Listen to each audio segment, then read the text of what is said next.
Ikapitong Kabanata. Palaging tama ang ginagawa ng Diyos. Panginoon kong Diyos, nanganganlong ako sa inyo. Iligtas niyo ako sa mga umuusig sa akin. Baka patayin nila ako, katulad ng pagluray ng leon sa kanyang mga biktima, kung walang magliligtas sa akin. Panginoon kong Diyos, kung talagang ginawa ko ang mga kasalanan ito, kung ginantihan ko nga ng masama ang ginawang mabuti ng aking kaibigan, o kung sinamsam ko ang mga ari-arian ng aking mga kaaway nang walang dahilan, hayaan niyong usigin ako ng aking mga kaaway at talunin. Hayaan niyong tapakan nila ako hanggang sa mamatay, at pabayaan sa lupa ang aking bangkay. Sige na po, O Panginoon kong Diyos, ipakita niyo ang inyong galit sa aking mga kaaway, dahil nais niyo rin ang katarungan. Tipunin niyo ang lahat ng bansa sa palibot niyo, at pamahalaan niyo sila mula sa langit. Kayo, Panginoon, ang humahatol sa lahat ng tao.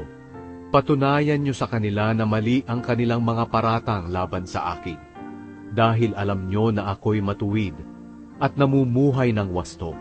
Pigilan niyo ang kasamaang ginagawa ng mga tao, at pagpalain niyo ang mga matuwid.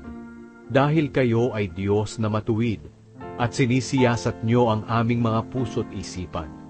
Kayo, O Diyos, ang nag-iingat sa akin. Inililigtas niyo ang mga namumuhay ng matuwid. Kayo ang matuwid na hukom, at sa araw-araw ay ipinapakita niyo ang inyong galit sa masasama. Kung ayaw nilang magsisi sa kanilang mga kasalanan, ikaw na may nakahandang sila'y parusahan.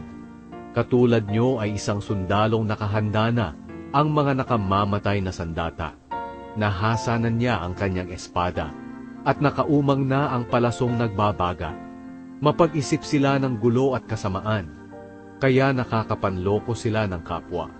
Pero sila mismo ang mapapahamak sa kanilang binabalak na panggugulo at karahasan. Ang katulad nila ay humuhukay ng bitag para mahulog ang iba, pero sila rin ang mahuhulog sa hinukay nila. Pinasasalamatan ko kayo, Panginoon, dahil matuwid kayo. Aawitan ko kayo ng mga papuri, kataas-taasang Diyos.